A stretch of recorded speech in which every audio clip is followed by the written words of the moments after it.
देखो chemical kinetics में पहला हमने हेडिंग जो पढ़ा था वो था वेरी फास्ट रिएक्शन, और सेकंड है इसमें वेरी स्लो रिएक्शन। एक तो बहुत फास्ट होती है, जो बहुत ही फास्ट होती है वो दिखती नहीं है, बिल्कुल भी समझ में नहीं आती।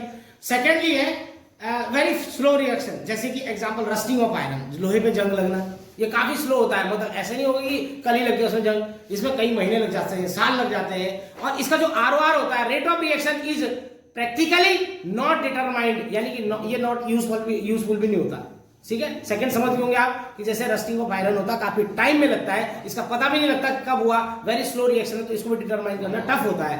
अब होता है मॉडरेट रेट ऑफ रिएक्शन। अब ये मॉडरेट रेट ऑफ रिएक्शन है जिसमें पता लग सकता है कि हम बता सकते हैं कि इसमें कब कब क्या हो रहा है। सपोज दैट हमारे पास नाइट्रोजन है और ये हाइड्रोजन के साथ रिएक्शन कर रही है, या आपने देखा होगा हैवर्स प्रोसेस है जिसमें अमोनिया बन रही है, तो उसके बाद 2NH3 बन रहा है। अब यहाँ पर क्या है, नाइट्रोजन में ट्रिपल बॉन्ड होती है, ट्रिपल बॉन्ड ब्रेक कर रही है, फिर हाइड्रोजन की सिंगल बॉन्ड के साथ फाइनाइट टाइम में ये रिएक्शन कर रही है, उसके बाद फिर यहाँ से जब यहाँ से पहले बॉन्ड ब्रेक कर रही है, उसके बाद यहाँ से बॉन्ड फॉर्म कर रही है और आराम आराम से रिएक्शन चल रही है, तो इसको हम डिटरमाइन कर सकते हैं।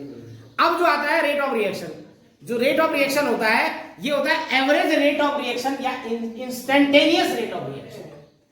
देखो इंस्टेंटेनियस होता है जो स्वयं से चलती है, और एवरेज रेट ऑफ रिएक्शन हम फाइंड करेंगे। सपोज दैट हमारे पास 2x 2y ले लो, 2z ले लो, कुछ भी ले लो, यहाँ पर आप कुछ भी ले सकते हैं, 3 ले सकते हैं, 4 ले सकते हैं, कुछ भी ले सकते हैं। अब इसको जो करने का तरीका होता है, जैसे 2x + 3y है इक्वल टू 4z है, तो एवरेज रेट ऑफ रिएक्शन हो जाएगा। यहाँ पर जो लिखेंगे ये माइनस में होता है, क्योंकि आपको ये समझना चाहिए कि यहाँ से जो भी रिएक्टेंट्स होंगे वो रिड्यूस होंगे, यहाँ पर ऐड होंगे, इसलिए इसको माइनस में लिखा जाता है। क्योंकि यहाँ पर जो रिएक्टेंट्स होंगे वो रिड्यूस होंगे, धीरे धीरे करके वो कम होंगे और प्रोडक्ट में कन्वर्ट होते रहेंगे, इसलिए माइनस में लिखा जाएगा। तो ये क्या होगा, -1/2 delta x upon delta t with respect to time t में लेते हैं, ओके, इक्वल टू माइनस, देखो ये भी माइनस में लिखा 1/3 delta y with respect to time t equal to, ये कितना बन रहा है प्रोडक्ट, 1/4 बन रहा है delta z with respect to time t। इस रिएक्शन को लिखने का ये तरीका होता है। एग्जांपल सेकंड लेते हैं, 3x + y या 4z + x लिख लो, कुछ भी लिख लो, इक्वल टू 2z, मान लिया 2z बन रहा है, 5z बन रहा है, 6z बन रहा है, मान लिया हमारे पास 6z बन रहा है यहाँ पर, तो यहाँ पर हम क्या रखेंगे, 6z लिखेंगे, 1/2 की जगह 1/6 हो जाएगा। मैं समझाता हूँ इसको कैसे कैसे होगा।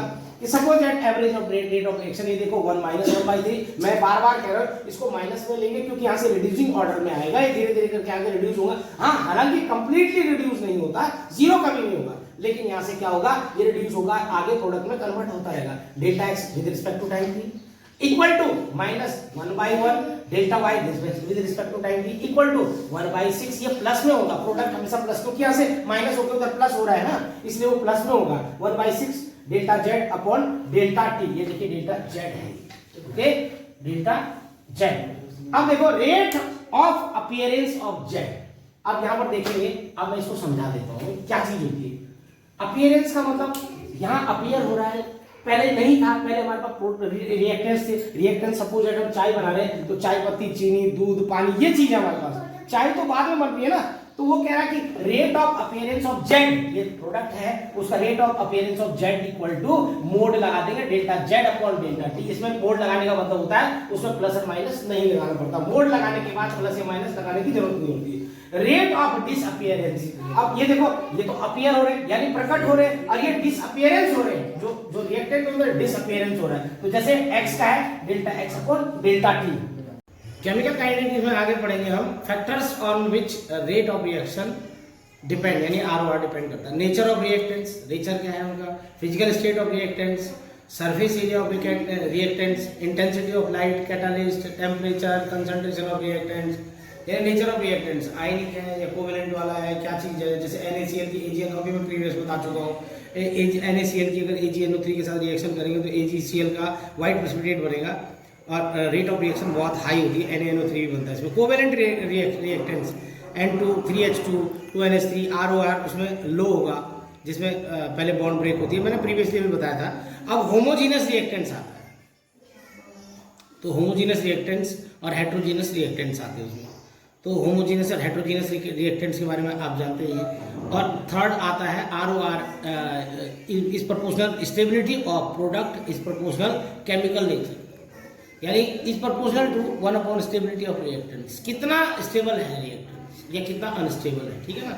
इसमें एग्जांपल है CH3COH, एसिटिक एसिड, जो CH3COO negative plus H positive, HCOH यहाँ देखिए ये स्टेबल है, ठीक है, ये अनस्टेबल प्रोडक्ट है, ये स्टेबल प्रोडक्ट है। ROR सेकेंड की जो ROR होगा वो फर्स्ट से ज़्यादा होगा, ओके।